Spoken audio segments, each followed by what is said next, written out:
안녕하세요. 오늘도 사연살롱을 찾아주셔서 감사합니다.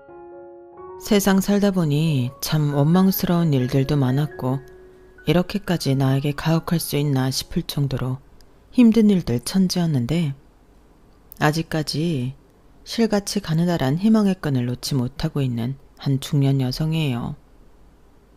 제 인생을 찬찬히 들여다보면 가끔은 이렇게 살아있는 게 신기하다고 생각할 때도 있어요. 그 놀랍도록 기구하고 애절한 사연 같이 들어주실래요? 저는 학창시절 때까지만 해도 여느 집과 다름없이 다정다감하신 부모님과 똑똑하고 착한 오빠와 부족한 것 없이 사는 10대 소녀였어요. 가정 형편도 나쁜 편은 아니라 경제적으로 큰 어려움을 모르고 자라왔죠. 부모님은 특히나 애교 많고 살갑게 구는 막내딸인 저를 유독 예뻐하셨어요. 오빠도 장난기 많고 동생 못살게 구는 다른 집 오빠들과 다르게 저를 정말 많이 챙겨주는 유일한 제 혈육이었고요. 매일매일이 즐거웠고 슬프고 힘든 일이라는 것을 전혀 모르고 컸어요. 하지만 제 인생의 모든 불행과 행복은 그때 다 끌어다 쓴 것 같아요. 제가 고등학교 1학년이 되던 해 부모님과 오빠가 탄 자동차가 사고가 크게 나 모두 그 자리에서 즉사하고 말았죠. 청정병약같이 하루아침에 가족을 모두 잃고 세상에 저만 덩그러니 혼자 남게 된 거예요. 사랑만 받던 귀염둥이 막내딸에서 천하의 고아가 돼버린 저는 눈앞이 깜깜해졌죠. 아빠가 그토록 오래 정성껏 키워온 회사가 무너지는데 한 달도 걸리지 않더군요.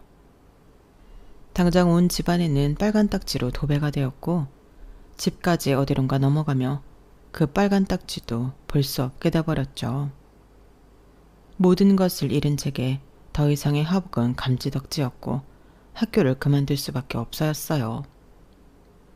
그 후 친척집 여기저기 잠깐씩 얹혀 지내다 결국 숙식을 해결해주는 공장이 제 거처가 되고 말았어요. 사실 잘못된 선택을 하려고 시도도 많이 했어요. 하지만 그때마다 엄마, 아빠, 오빠가 번갈아 꿈에 나오며 그런 저를 꾸짖고 달래고 가시더군요. 죽어서도 이 막내딸이 너무 걱정돼 편하게 눈을 못 감고 구천을 떠도시는 것은 아닌가 하고 죄책감에 죽을 생각을 단념하고는 했었죠. 그렇게 공장에서 일을 하며 10대의 마지막과 20대의 처음을 맞이하게 되었죠. 몸은 너무 힘들었지만 그만큼 다른 생각을 하지 않아서 좋았어요. 다른 생각이 나면 날 두고 하늘나라에 먼저 간 가족들이 꼭 따라붙어 괴로웠거든요. 제 사정을 알고 있는 사장님은 제게 유독 많이 신경을 써주셨어요. 잠자리는 괜찮은지, 먹는 건 잘 먹는지, 혹여나 나쁜 생각에 빠지지는 않는지 항상 관심을 갖고 지켜봐 주셨죠. 저는 25살이 되었고 그곳에서 일한 지 7년이라는 세월이 흘렀어요. 하루는 사장님이 제게 괜찮은 남자가 있다며 손자리를 제안해 주시더군요. 저를요? 사장님, 저를 어떻게 주선하신단 말씀이세요? 저를 그런 자리에 내보냈다가 괜히 사장님만 안 좋은 소리 들으실 거예요. 내가 괜히 너를 소개해 준다고 했겠니? 7년 넘도록 너처럼 이렇게 성실하게 일을 한 직원이 없었어. 그건 아시잖아요. 제가 뭘 하든 열심히 하면서 살 수밖에 없는 상황을. 아무튼 그런 말씀 마세요. 제가 무슨 자격으로 누구를 소개받는다고. 미정아, 넌 정말 좋은 사람이야. 하루아침에 가족들도 잃고 집도 절도 없는 신세가 되었지만 그건 네 잘못도 아니고 심지어 태어나면서부터 그런 상황에 놓이는 애들도 있어. 그건 그냥 과거일 뿐이야. 그냥 훌훌 털고 일어나서 앞으로 너의 길을 가면 돼. 저는 고등학교도 졸업 못해서 사정이 안 좋아서 학교를 그만둘 수밖에 없었잖아. 요즘 검정고시로 공부 이어서 하는 사람도 얼마나 많은데. 너는 학교를 마저 다 다니지는 못했지만 그만큼 일찍 사회에 나가서 일도 하고 돈도 벌고 했잖아. 사람이 항상 죽으라는 법은 없어. 너는 잃은 것에 집중하고 있겠지만 반대로 얻은 것도 분명히 많을 거야. 공부는 언제든 다시 시작하면 돼. 잘 될지 안 될지도 모르는 주선자리를 제안하셨을 뿐인데 사장님은 그동안 제게 해주고 싶었던 좋은 이야기들을 다 들려주셨어요. 저는 그 자리에 주저앉아 펑펑 울었고 사장님은 제가 울음을 그칠 때까지 등을 쓸어주셨죠. 우리 거래처 회사에 다니는 직원인데 인상도 좋고 아주 예의도 발라. 인물도 나쁘지 않고 일도 성실히 하는 것 같더라고. 그런 좋은 남자를 다른 사람이 채가기 전에 너한테 먼저 보여주는 것이 좋겠다 싶은 거지. 고아가 된 게 제 잘못은 아니라고 하시지만 그래도 좀 위축돼요. 나도 그 집에서 너를 어떻게 받아들일지 몰라. 나는 진짜 그 청년 하나만 보고 너한테 이렇게 이야기하는 거야. 정말 놓치기 싫은 청년이거든. 사장님의 등살에 저는 어쩔 수 없이 그 거래처 직원과 차를 마시는 자리를 갖게 되었어요. 안녕하세요. 김여준입니다. 네, 안녕하세요. 김미정이에요. 듣던 대로 미인이시네요. 아닙니다. 여준 씨야말로 제가 상상했던 것보다 훨씬 멋있으시네요. 사실이었어요. 그가 찻집에 들어오는 순간 모든 조명이 커진 듯 여기저기 환해지는 느낌을 받았어요. 목소리도 얼마나 나긋나긋한지 금방 편안한 느낌을 받았고요. 웃는 모습은 또 어찌나 서글서글 하던지 그를 갖고 싶다는 헛된 욕심이 불쑥불쑥 솟아오르더군요. 박 사장님이 아주 제게 침이 마르도록 미정씨 칭찬을 자주 하셨어요. 그렇게 성실하고 열심히 일할 수가 없다고. 꾀도 부릴 줄 모르고 천성이 착한 여자라고. 그냥 할 일을 했을 뿐인데 사장님이 좋게 봐주신 거예요. 제가 가정 상황이 좋지 못해서 안쓰럽게 봐주시는 부분도 있고요. 미정 씨가 기분 상하실 수도 있겠지만 사실 사장님한테 미정 씨 상황 대략 전해 듣기는 했습니다. 네? 다 알고도 이 자리에 나오셨다고요? 네. 그런 배경은 제게 하나도 중요하지 않으니까요. 가족은 미정 씨처럼 나중에 이룰 수도 있고 태어나 보니 아예 혼자일 수도 있는 거잖아요. 그걸 미정 씨가 결정할 수 있는 것도 아니고 미정 씨도 어떻게 보면 피해자인 거잖아요. 그런 사건들 때문에 미정 씨가 어딜 가든 자격 없는 사람이 되는 것은 아니에요. 어깨 더 펴고 자신감을 가지세요. 그리고 미정 씨 참 예쁜 사람이에요. 처음 보는 남자에게 예쁘다는 말을 듣고 제 스스로가 느껴질 정도로 얼굴이 달아오르더군요. 죄송합니다. 처음 뵙는 자리에서 제가 너무 주제넘게 얘기를 했네요. 아니에요. 고맙습니다. 그렇게 말씀해 주셔서 정말 고맙습니다.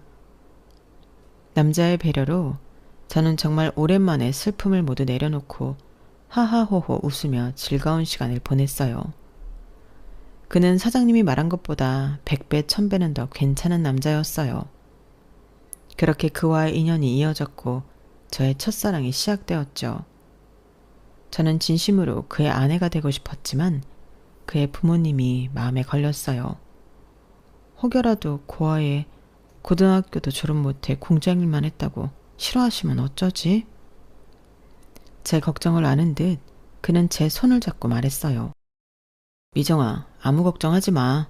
우리 부모님은 너를 그런 배경으로만 보고 판단하실 분들도 아니고 너를 보시는 순간 좋아하실 거야. 나만 믿어. 위축되지 말고 우리 집에 가자.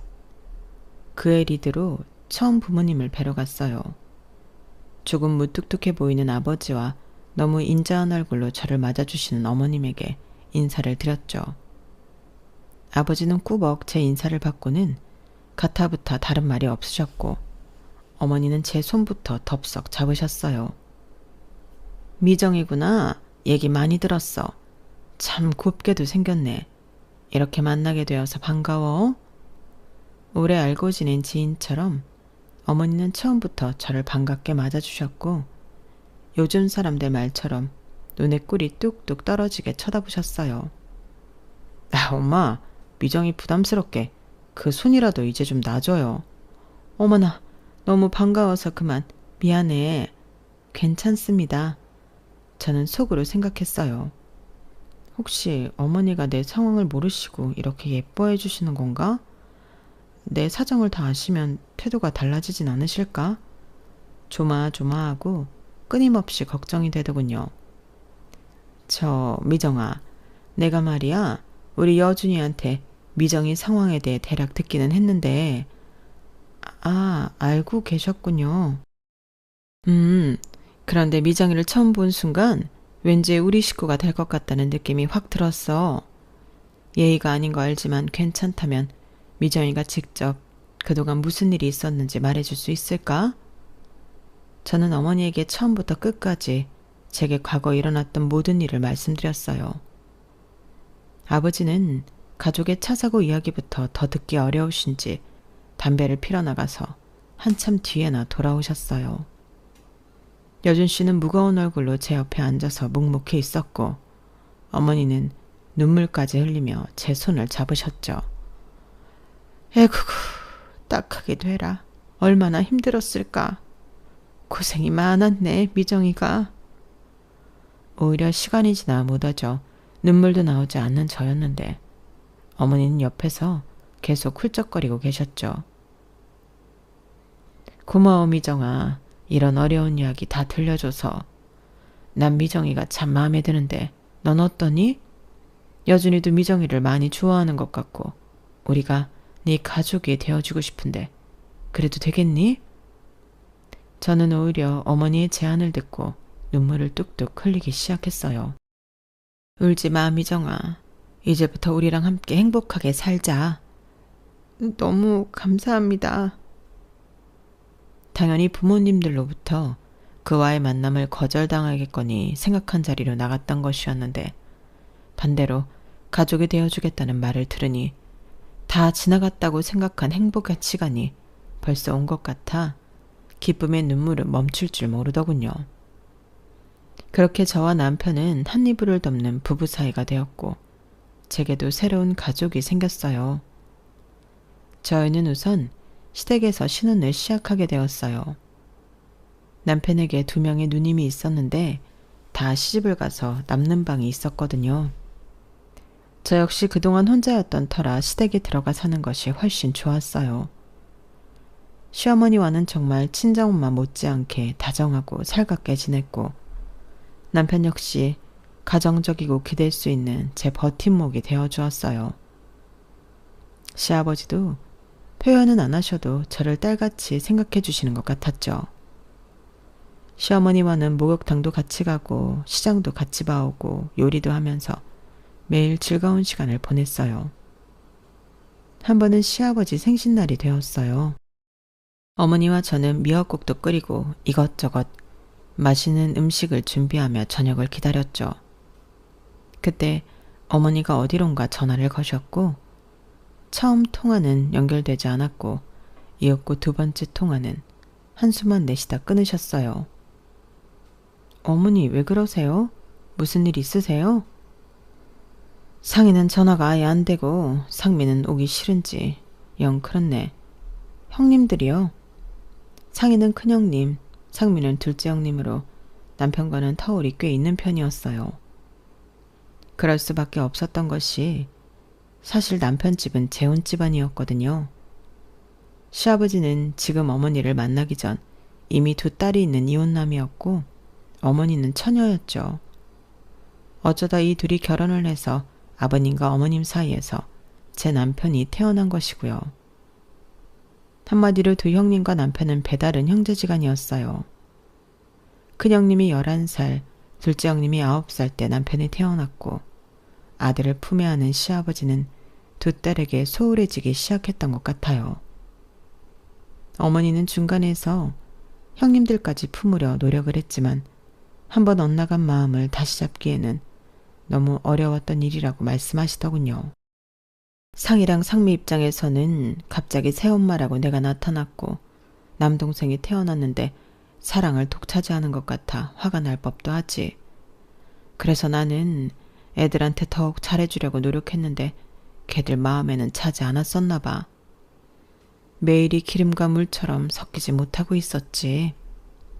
그래도 새 가족이 되었는데 그냥 형님들도 받아들였으면 좋았을 텐데.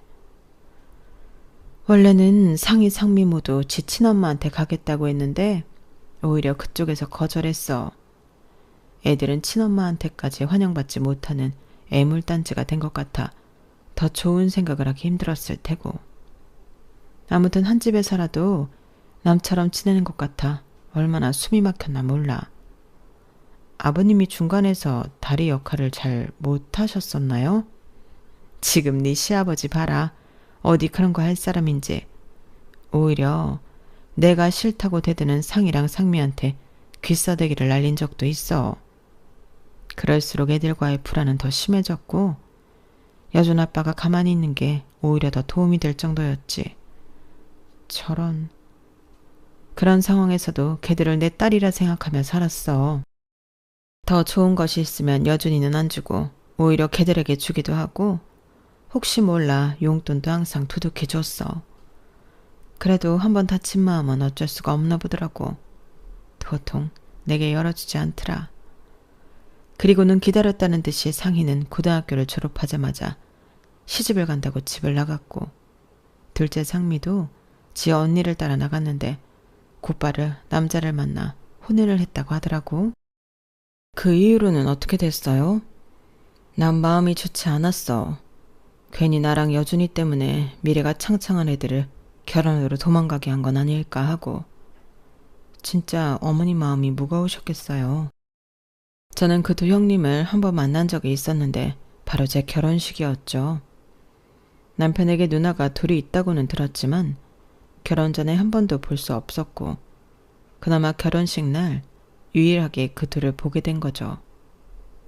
참석은 했지만 남보다 더 멀리 떨어져 구경하듯 결혼을 지켜봤고 밥만 먹고 말없이 가버렸다고 하더군요. 매년 시아버지 생신에 전화를 걸어 저녁을 같이 먹자고 하지만 한 번도 온 적은 없어 실질적으로 함께 앉아서 밥을 먹은 게 기억이 나지 않는다고 말씀하시더군요. 매번 여준 아빠 생일 때 연락을 하는데 한 번도 온 적이 없어. 그건 좀 너무하네요.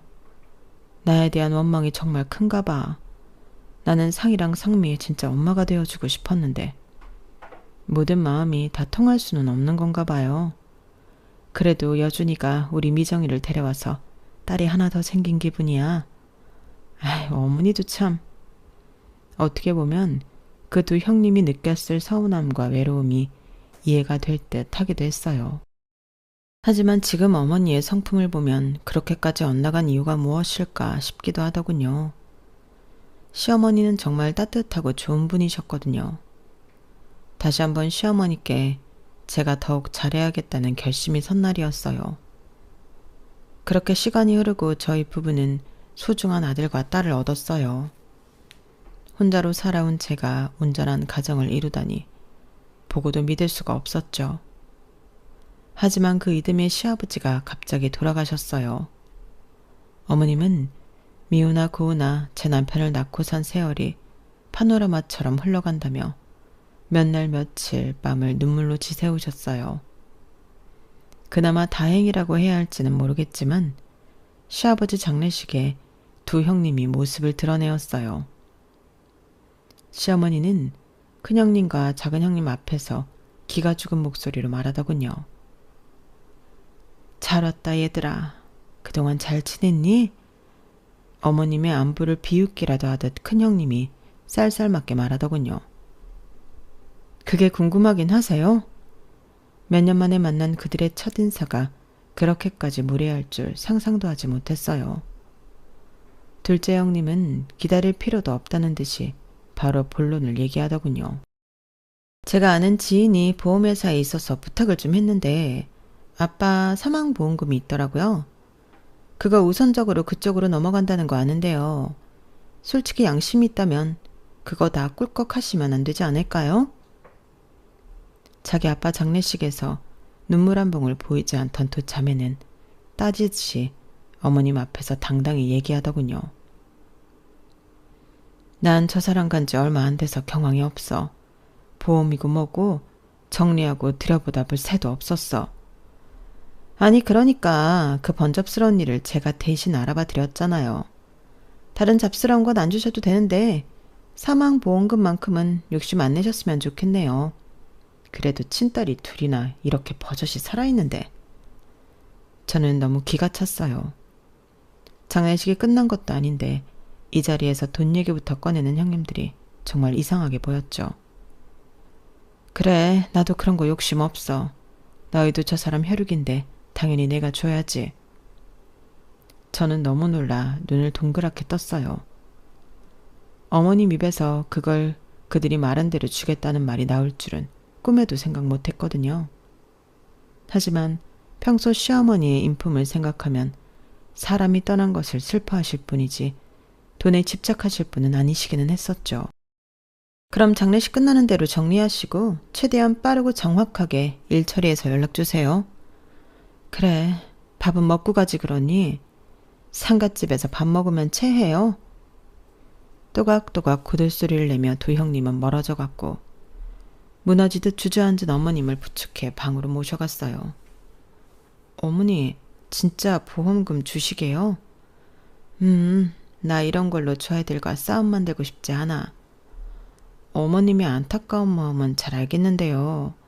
아무리 그래도 저분들이 저렇게 당당하게 요구할 돈은 아닌 것 같아요. 같이 살 때도 어머님 아버님 힘들게만 했었고 출가하고 지금 몇 년 만에 처음 온 게 아버님 장례식이에요. 어린이한테 물어봐도 지금 이 상황은 너무 정상적이지 않다고 할걸요? 당연한 어머님 몫인데 왜 저렇게 당당하게 말을 할까요? 그리고 어머님은 또 왜 그렇게 죄 지은 사람처럼 계셨어요? 아니야. 쟤네한테는 항상 마음에 걸리는 것이 많았어서 내가 더 잘 품었어야 됐는데. 시어머니는 끝까지 자신을 탓하며 형님들을 감싸주려고 하시더군요. 시아버지의 사망보험금은 총 3억이 들어져 있었고 어머님은 그걸 받자마자 형님들에게 1억 5천씩 나눠서 보내주셨어요. 단 한 푼도 당신 주머니에 챙기지 않으신 거죠. 남편과 제가 번갈아 말렸지만 어머님은 단호했고 얼마가 되었든 형님들이 잘 사는데 보탬이 되었으면 좋겠다는 말만 반복하셨죠. 시어머님이 그렇게 마음을 정하셨으니 저나 남편은 그저 따를 수밖에 없었어요. 어머님이 그렇게라도 불편했던 마음을 조금이라도 더 쉴 수 있다면 그걸로 됐다고 생각했어요. 사망보험금을 받고 감사 인사 하나 없이 그렇게 두 형님은 또 당연한 것처럼 연락을 끊었고 저희도 그냥 저희 나름대로 일상을 살아나가고 있었죠. 그러던 어느 날이었어요. 김여준 씨 아내분 되십니까? 네, 맞는데요. 어디신가요? 김여준 씨에게 사고가 있어서요. 이쪽으로 좀 와보셔야 할 것 같습니다. 허겁지겁 달려간 곳은 다름 아닌 한 병원의 안치실이었어요. 여보, 당신이 왜 여기에 누워있어? 어? 눈 뜨고 말 좀 해봐. 저기요, 누가 말 좀 해줘요. 이 사람이 여기 왜 이렇게 있는지. 네? 남편은 차가운 스테인리스 침대에 흰 천을 뒤집어 쓴 채로 누워있었고 저와 시어머니는 울다 기절을 하고 말았죠. 깨고 보니 같은 병원 응급실이더군요. 안타깝게도 남편분이 운명을 달리하셨습니다. 이번 사고는 건물관리 소홀도 있지만 국가적인 차원에서 책임도 있어 국가에서 배상금이 나올 예정입니다. 남편은 지나가다 일부 건물 붕괴로 사망하였고 그 건물은 수년 전부터 주의 요망과 재검 실시가 빈번하게 있었던 것이었죠. 건물주와 시청 쪽 모두 잘못을 시인했고 그래서 배상금이 나오는 것이더군요. 하지만 배상금이 뭐가 소용이고 사과가 다 무슨 소용이겠어요.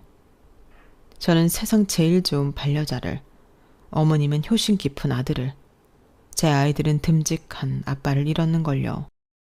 하늘도 무심하시지. 그렇게 좋은 사람을 그렇게나 빨리 데려가시다니. 그날 이후 남겨진 저희 넷에게는 짙은 어둠이 깔리고 말았죠. 저라도 빨리 기운을 차려 시어머니와 아이들을 챙겨야 하는데 아무런 힘이고 기운이고 남아있지 않았어요. 어머님은 저보다 더 심했어요. 곡기를 끊으시더니 결국에는 극단적 선택을 하시려는 것을 몇 번이나 발견하고 말렸는지 모르겠어요. 그러다 아이들이 저와 시어머니를 살렸어요. 엄마, 할머니, 우리 배고파. 집에 라면도 없고 쌀도 없어. 우리 이제 조금 덜 슬퍼하면 안 돼? 아이들의 그 말에 저는 정신이 들면서 이대로는 안 되겠다 싶더군요. 저는 그날 이후로 아이들을 위해 어떻게든 다시 살아가야겠다는 마음을 독하게 먹었어요. 하지만 어머니에게는 너무 어려운 일이었나 봐요. 결국 기운도 못 차리시고 그대로 병원 신세를 지게 돼버렸어요. 내가 미안하다 미정아. 늙고 쓸모없는 노인네가 너까지 힘들게 하는구나. 그냥 내가 어떻게든 빨리 가야 하는데. 그런 말 하지 마세요 어머님. 어머님이 계셔야 제가 살아요. 얼른 기운 차리시고 일어나셔야죠. 애비도 그걸 원할 거예요. 시어머니는 장기 병원 입원할 정도로 몸이 쇠약해지셨고 그 와중에 또 심란한 일이 벌어지고 말았어요. 올케, 나야. 저는 너무나 낯선 목소리와 저를 올케라고 부르는 생소한 호칭에 적잖이 놀랐어요. 여준이 죽었다면서? 네. 남편의 장례식에는 코빼기도 안 보인 형님들이었죠. 나랑 상미가 갔어야 하는데 우리가 해외에 잠깐 볼 일이 있어서 그동안 그런 변을 당한 거라면서 저는 빈정이 잔뜩 상하기도 했고 형님이란 작자와 통화 자체가 하기 싫더군요. 아, 네. 사고 때문에 국가 배상금도 받았다면서. 그건 왜 물으세요? 올케랑 만나기도 훨씬 전부터 여준이는 내 동생이었어. 가족끼리 그런 것도 안 물으면 뭘 물어? 네? 가족이요? 저는 기가 막히고 코가 다 막혔어요. 어디서 감히 가족이라는 말을 꺼낼 수 있는지. 궁금하신 게 뭔데요? 여준이가 사망보험금 들어놓은 것도 있을 거 아니야? 요점만 말씀하세요. 국가 배상금 그 정도 사고면 한 1억 5천 이상은 받았을 것 같은데? 그래서요? 그거나 사망보험금 둘 중에 하나 좀 우리한테 나눠줘야 하지 않겠어? 네? 뭐라고요? 저는 제 귀를 의심했어요. 아니, 저희 가족 정보를 아는 사람이 보이스피싱을 하는 줄 알았어요. 배상금이나 보험금 둘 중 하나를 달라고요? 저기요. 장례식에 얼굴이라도 비추고 이런 뻔뻔한 얘기 하세요. 저기라니? 엄연한 여준이 누나이고 자네한텐 형님이야? 예의를 차려. 진짜 너무 기가 차서 말도 안 나오네요. 물론 상미나 나나 여준이한테 살가운 누나들은 아니었어. 그런데 우리 입장도 생각해봐. 아빠 돌아가신 지 얼마 안 됐는데 하나밖에 없던 남동생까지 잃었어. 올케한테 막무가내로 달라는 것은 아니야. 그냥 도의적으로 우리한테 둘 중에 하나는 주는 게 맞다는 거지. 도의요? 도의요? 지금 그런 말 할 자격이나 되세요? 우리는 여준이가 갓난 아기일 때부터 봐온 사이야. 그냥 이렇게 우습게 넘길 일은 아니라고. 우리도 우리 몫을 좀 정당하게 찾아야겠어. 우리 몫이요? 당신들 몫이 어딨어? 같이 살 때도 본체만체 했다면서. 우리 어머님한테도 아주 못되게 굴고. 올케도 여자 아니야? 우리는 아직 엄마의 사랑이 필요한 나이였는데 새엄마가 갑자기 들어와서 동생을 낳았어. 그 애가 우리 사랑을 다 앗아갔고 엄마 품을 느껴보지도 못하고 그런 혼돈 속의 가정환경을 버티는 게 얼마나 힘든 일인 줄 알아? 제가 들은 이야기랑은 좀 많이 다르네요. 어머님은 모두 잘 품어주고 싶어서 노력을 많이 하셨다는 것 같은데요. 그건 거기 입장이고 겨우 10살 남짓 된 어린애 여자애 둘이 얼마나 외롭고 서럽게 컸겠어. 그래도 마음속에 여준이는 언제나 우리의 유일한 동생이라는 생각을 한 번도 저버린 적 없다고. 그러니까 올케가 어느 정도 우리한테도 챙겨주는 게 맞아. 저는 들고 있는 휴대폰을 확 던져버리고 싶은 것을 간신히 참았어요. 지금 한 말은 못 들은 걸로 할게요. 이 통화도 없었던 걸로 하고요. 아주 불쾌하고 정상적이지 못한 대화였던 것 같네요. 그만 끊습니다. 그 이후로도 두 형님은 돌아가면서 제게 전화를 하고 문자를 남겨가며 괴롭혔어요. 시어머니께 이런 얘기를 상의드리고 싶지만 지금 몸도 안 좋으신데 이런 말까지 꺼내었다가 괜히 더 걱정만 하실 것 같아 혼자 끙끙 앓고 있었죠. 그 괴롭힘은 3개월이나 지속되었지만 워낙 제가 강건히 버티니 그 후에는 포기하더군요. 연락이 뜸해져 저는 시어머니의 간병에 더 신경을 쓰려 했지만 어머니의 병세는 점점 악화되고 있었어요. 의사도 이제 더 이상 손쓰기 어렵다는 말만 되풀이했죠. 아시다시피 몸보다 마음의 병이 워낙 깊어서 환자분의 의지가 있어야 낫는 것인데 저렇게 식사도 거르시고 전혀 노력을 하지 않고 계시니 저희도 어떻게 방법이 크게 있는 것은 아닙니다. 게다가 며느님 설득도 안 통하는데 저희 말은 더 들으려고 하지 않으셔서 안타깝습니다. 어머니는 거의 산송장처럼 병실에 누워만 계셨어요. 저는 울면서 애원도 해보고 소리도 쳐보고 했지만 이미 삶의 의미를 잃어버린 어머니는 더 이상 살아갈 의지가 보이지 않았어요. 결국 그렇게 쓰러지시던 해를 못 넘기고 어머니는 아버님과 남편이 있는 곳으로 따라가셨어요. 인생이 너무 허망하고 헛헛해서 어떻게 해야 할지 모르겠더군요. 남편을 만나고 새로운 가족이 생겨 기뻐했던 일들이 다 꿈같이 아늑해졌어요. 4년도 되지 않는 시간에 시부모님과 남편을 모두 잃은 저는 다시 고아가 되고 말았어요.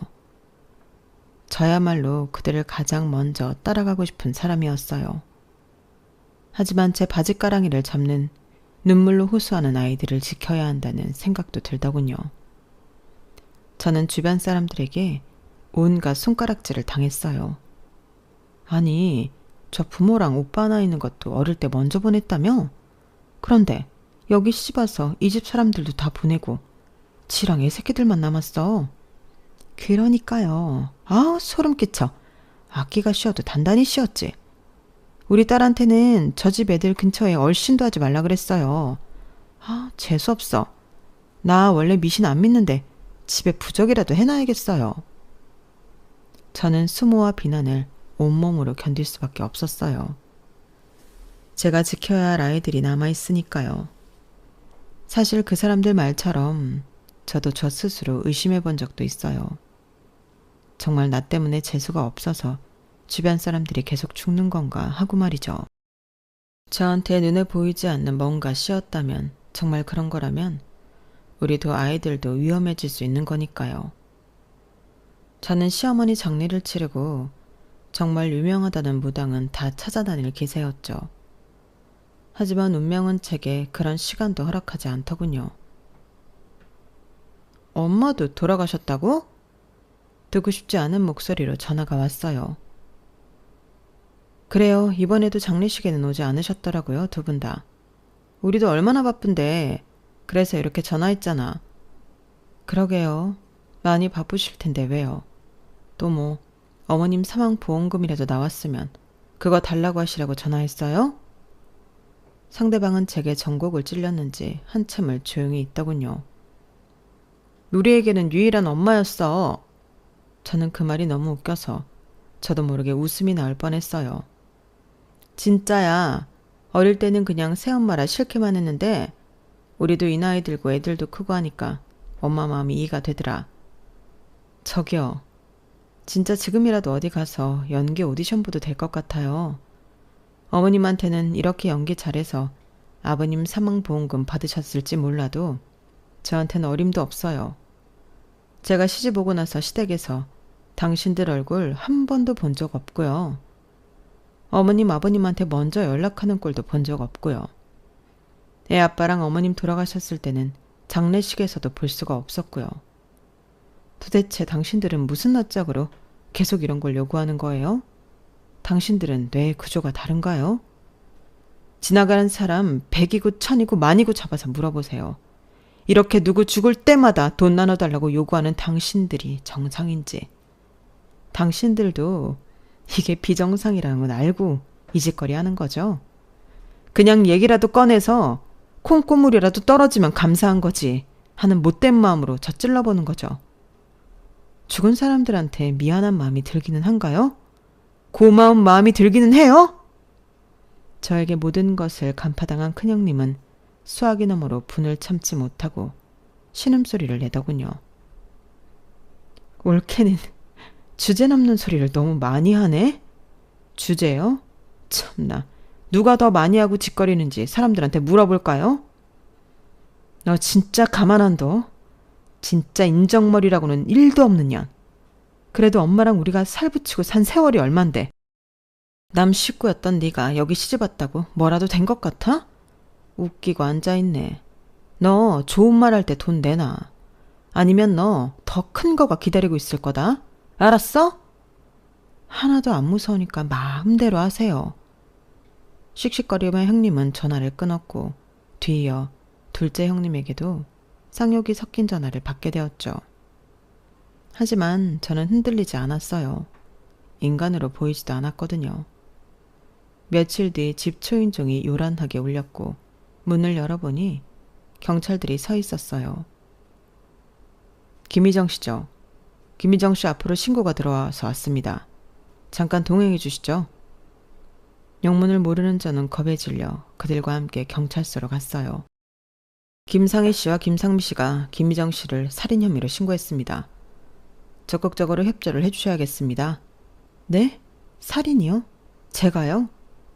김상희 씨, 김상미 씨에 따르면 김희정 씨와 결혼한 이후로 두 시부모님과 남동생이 사망했다고 하던데 사실입니까? 아니 그건 그리고 어릴 때 원 가족도 다 사망했다고 하던데 맞나요? 그래서 저는 어렵고 힘들게 살았어요. 중요한 건 김미정 씨의 주변에서 사망자가 너무 많이 나와 혐의가 의심된다며 연락이 있었고 저희는 최소한 취조에 노력이 있어야 한다는 입장입니다. 제가 저희 부모랑 형제를 시부모님과 애들 아빠를 왜 죽이겠어요? 보험금을 탐하신 적이 있나요? 아니면 그들의 보험금을 혼자 몰래 든 것은 아니었나요? 이보세요. 지금 절 뭘로 보고 말 가려하세요. 저는 억장이 무너지고 눈물이 왈칵 쏟아졌어요. 핸드폰 제출하세요. 저희가 포렌식으로 한번 검사하겠습니다. 저는 경찰에게 핸드폰을 주면서도 계속 말을 이어갔어요. 전 숨길 것이 아무것도 없어요. 어머님과 저는 정말 친모녀 같았다고요. 오히려 그 김상희, 김상미라는 인간들이 어머님을 버려두었고요. 아니, 그것들은 인간도 아니에요. 죽은 사람만 있으면 평소엔 연락도 안 하다가 갑자기 전화와서 보험금이고 뭐를 나눠달라고. 참, 진짜 저는 인간이 아닌 것들을 봤네요. 그런 년들한테 신고나 당하고. 저는 길길이 날뛸 정도로 억울했어요. 취조실에서 저는 경찰에게 저와 어머니가 함께 찍은 사진, 그동안 나눠온 카톡 대화들, 하루에도 몇 번씩이나 통화한 통화 녹음 기록, 모든 것을 들이밀었어요. 중간에 휴대폰을 한 번 새 걸로 교체하긴 했지만 전 휴대폰의 정보를 정리하지 않고 새 폰으로 다 옮겨오는 바람에 결혼 이후부터의 사진이 한 장도 빠짐없이 있었죠. 또 어머니와 나눈 메시지 내용은 정말 누가 봐도 눈물을 흘리게 만들 정도였어요. 제가 처음 이사 왔을 때부터 결혼식 날, 신혼여행에 가서 첫 아이를 품에 안던 날, 마지막 병원에서 숨을 거두시기 전에 메시지와 사진까지 모두 있었죠. 저도 제가 불행을 가져온 건 아닐까 혼자 생각 많이 했어요. 그런데도 저희 어머님은 저를 사랑해 주셨을 것이고 정말로 사랑해 주셨어요. 제 불행 때문에 주변 사람들이 다 떠나고 정말 그 이유라면 절 잡아 넣으세요. 휴대폰에 너무 정확한 증거들이 많이 남아있자 경찰들은 약간 당황하기 시작하더군요. 저희도 신고를 받으면 어떤 조치든 취해야 했다는 것을 보고해야 하기 때문에 흥분을 좀 가라앉히시고 천천히 말씀을 좀 해보세요. 저는 그날 처음 보는 경찰 앞에서 저의 인생에 대해 모두 오픈했어요. 옆에 보조하는 사람인지 몰라도 눈시울이 붉어지는 사람도 있더군요. 원하신다면 저 우리 애아빠 보험금, 배상금, 우리 시어머니 보험금 모두 기부할게요. 하지만 단 한 푼도 저 김상미 주머니에 들어가게 해줄 순 없어요. 제 눈에 흙이 들어와도요. 제 강경한 태도에 경찰은 반대로 저를 잘 구슬리며 집으로 돌려보내주더군요. 그래서 그 이후로 어떻게 됐냐고요? 저는 반대로 그 두 여자를 무고죄로 고소했고 지금 재판 막바지에 다루고 있어요. 그쪽에는 워낙 불리한 증거들이 많고 오랜 시간 연락을 끊고 지냈다는 것이 입증되어 어떤 식으로든 처벌을 받을 수 있다고 변호사가 이야기하더군요. 세상에, 어떻게 인간의 탈을 쓰고 그런 염치 없는 짓을 할 수 있었을까요? 가족들의 보험금을 노리다 못해 주지 않으니 제게 살인 혐의까지 씌우다니 영원히 용서할 수 없는 인간들이었어요. 참, 저는 아버님, 어머님, 남편까지 가족묘를 만들었고 언젠가 그곳에 가게 될 제 것도 정해놓았어요. 나중에 하늘에 가서 그들을 만나면 꼭 감사 인사를 잊지 않고 할 거예요. 힘들고 외로운 제게 새로운 가족이 되어주는 애는 절대 잊지 않겠다고요. 다음 생에도 가족이 되고 싶은데 허락해 줄 수 있느냐고요. 제가 죽어서도 어머님, 아버님, 남편과 함께 있고 싶은 제 마음을 알아달라고요. 오늘따라 마음이 많이 씁쓸하네요. 이따 아이들을 데리고 세 분을 뵈러 가야겠어요. 남은 저희 세 가족의 삶을 응원해 주세요. 제 이야기는 여기까지예요. 들어주셔서 감사합니다. 여러분의 앞날에 안녕과 행복이 가득하시길 바랍니다. 여러분, 사연 댓글에 응원과 현명한 조언 부탁드려요. 좋아요와 구독은 저에게 큰 힘이 됩니다. 오늘도 좋은 일 가득하세요.